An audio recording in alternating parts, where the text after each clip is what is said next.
In the restless neighborhoods of Bariga and Somolu in Lagos State, where the streets rarely slept and whispers traveled faster than the wind, there lived a young man named Ibrahim Balogun.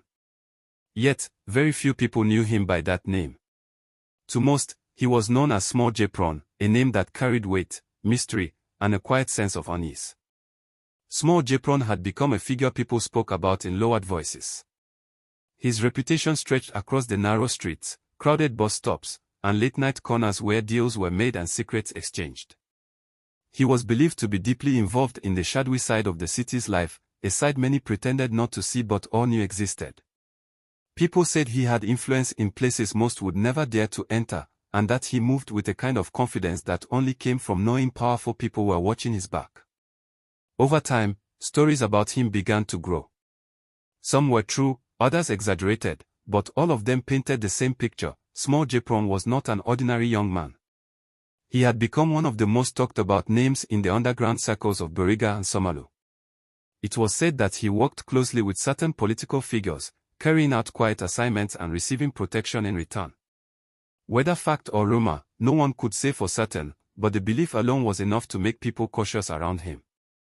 Years earlier, in 2009, his life had taken a sharp turn. That was the year he joined a confraternity known as the Air Lords. According to those who knew him before that time, Ibrahim had not always walked this path. He had once been a regular young man with dreams, friends, and a simple outlook on life. But everything changed when he lost his closest friend, Sunday. Sunday's death shook him deeply. The pain sat heavily in his heart and refused to fade. People around him noticed the change. He became quieter, more distant, and filled with a silent anger that he rarely expressed in words. It was widely believed that a rival group known as the Black Axe had been responsible for Sunday's death. Whether this was confirmed or not did not matter to Jay-Pron. In his mind, the blame was clear. The Air Lord saw an opportunity in his grief. They approached him at a time when he was vulnerable and searching for a way to make sense of his pain. They offered him belonging, purpose, and, most importantly, the promise of support in confronting those he believed were responsible for his friend's fate. For Jay-Pron, it felt like a path toward closure, even if that path was dark and uncertain. That was how he became a member of the Air Lords in 2009. From that moment on, his name began to spread far beyond his immediate neighborhood. Incidents of troubling activities around Bariga and Somolu were often linked to him. Whether he was directly involved or simply associated by reputation, people began to connect his name to almost every major underground incident that occurred. His presence alone was enough to send a message. Some even went as far as describing him as someone who had lost all fear, moving through life as if consequences no longer applied to him. By 2012, his influence and notoriety had grown so much that the authorities could no longer ignore him. In November of that year, law enforcement officers finally closed in on him after months of tracking his movements. His arrest made quiet headlines in the community. For many residents, it felt like the end of a long-standing chapter of tension and uncertainty. He was taken into custody and questioned over several serious allegations tied to his name. For a brief moment, it seemed as though the long arm of the law had finally caught up with Small Jay-Pron. But then, something unexpected happened. Not long after his detention, he was released. The news spread quickly and left many people confused. Rumors began to circulate almost immediately. Some claimed that influential individuals had quietly stepped in to secure his freedom. Others whispered about money changing hands behind closed doors. Nothing was ever proven publicly, but the timing of his release raised many questions. When he walked free again, his reputation grew even larger. To many, this was proof that Small Jay-Pron was not just a street figure, he was a man connected to powerful circles, someone whose reach extended far beyond the neighborhoods of Bariga and Somolu. And with that, the legend of Small Jay-Pron became even more deeply rooted in the streets that had shaped him. After his unexpected return to the streets, Small Jay-Pron did not fade into the background as many had hoped.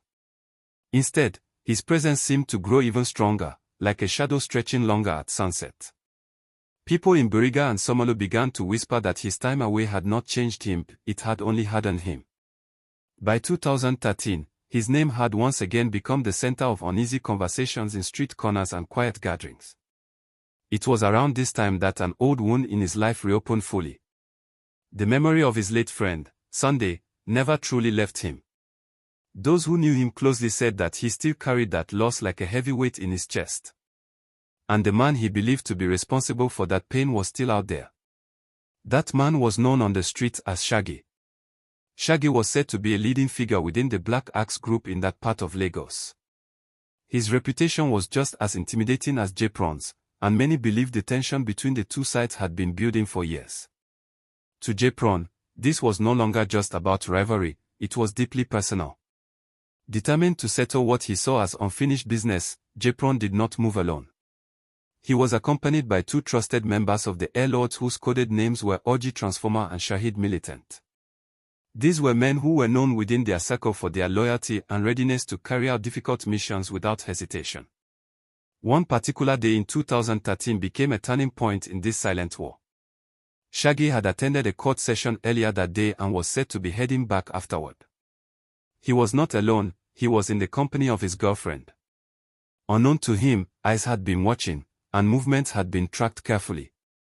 There were later claims from various sources that Shaggy had been warned not to pass through a particular route known as the Obulai-Ojo-Unilag Road. For reasons that remained unclear, he still found himself heading that way. Some stories suggested that his girlfriend had strongly encouraged him to use that road, dismissing earlier warnings as unnecessary fear. What happened next became one of the most talked about incidents in the underground history of those neighborhoods. It was along that road that Shaggy reportedly crossed paths with Small Jay-Pron and his two Air Lord associates. The meeting was not by chance. Everything appeared to have been carefully planned. In the tense encounter that followed, Shaggy's life came to a sudden and tragic end. Word spread quickly across Bariga, Somolu, and beyond. Many were shocked, not just by the event itself, but by the boldness with which it had been carried out. For Jay-Pron, people believed this was the moment he felt he had finally avenged Sunday's death. But rather than bringing peace, the incident only deepened the cycle of fear and retaliation between the rival groups. Soon after, suspicion began to fall on Shaggy's girlfriend. Rumors circulated that she had played a role in guiding him into the path of his rivals. Some believed she had secretly worked with the Air-Lords to set him up, while others felt she might have been unaware of the full consequences of her actions. No one knew the complete truth, but the streets had already made up their minds. Not long after Shaggy's passing, his close associate known as Anarchy stepped forward to take his place. Anarchy quickly assumed leadership within the Black Axe faction in that area. He was said to be determined to restore their influence and respond to what had happened. The tension between both sides grew even thicker, and the atmosphere in the neighborhood became more uncertain. Tragically, Shaggy's girlfriend did not escape the storm of suspicion surrounding her. It was later reported that members of the Black Axe held her responsible for what they believed was a betrayal. Her life, too, came to a heartbreaking end as a result of that belief. Anarchy's time as leader did not last long either. In a twist that surprised many, he eventually met his end during an encounter with law enforcement officers. His death marked yet another chapter in the long chain of events that had begun with rivalries, grief, and a desire for revenge.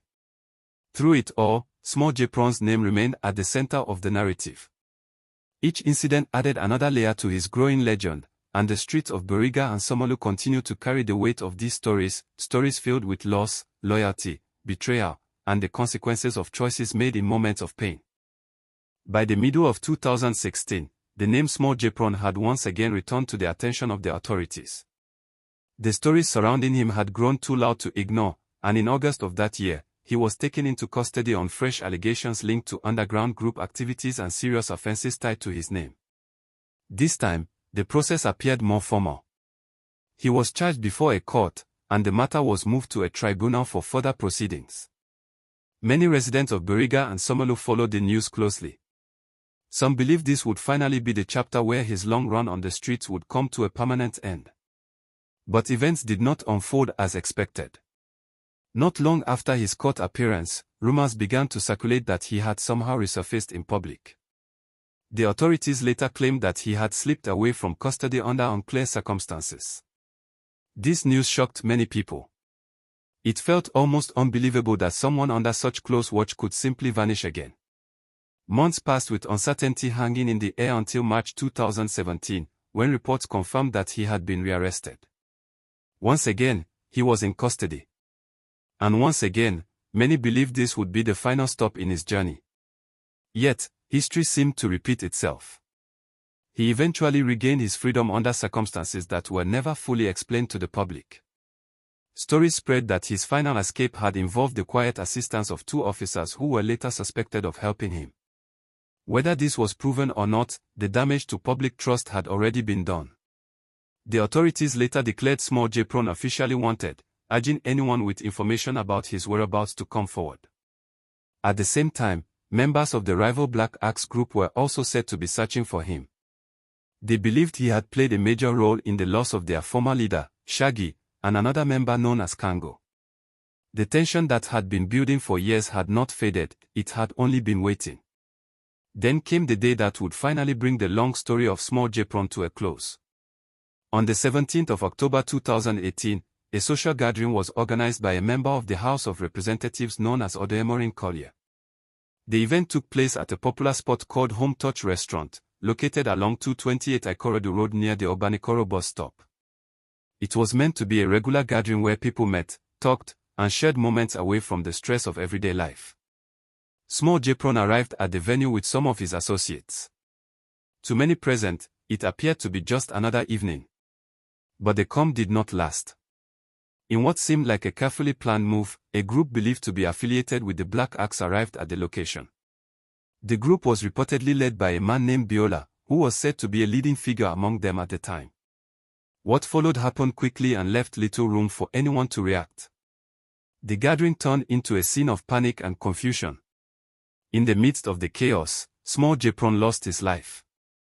By the time everything settled, the man whose name had echoed through the streets of Buriga and Somalo for nearly a decade was gone.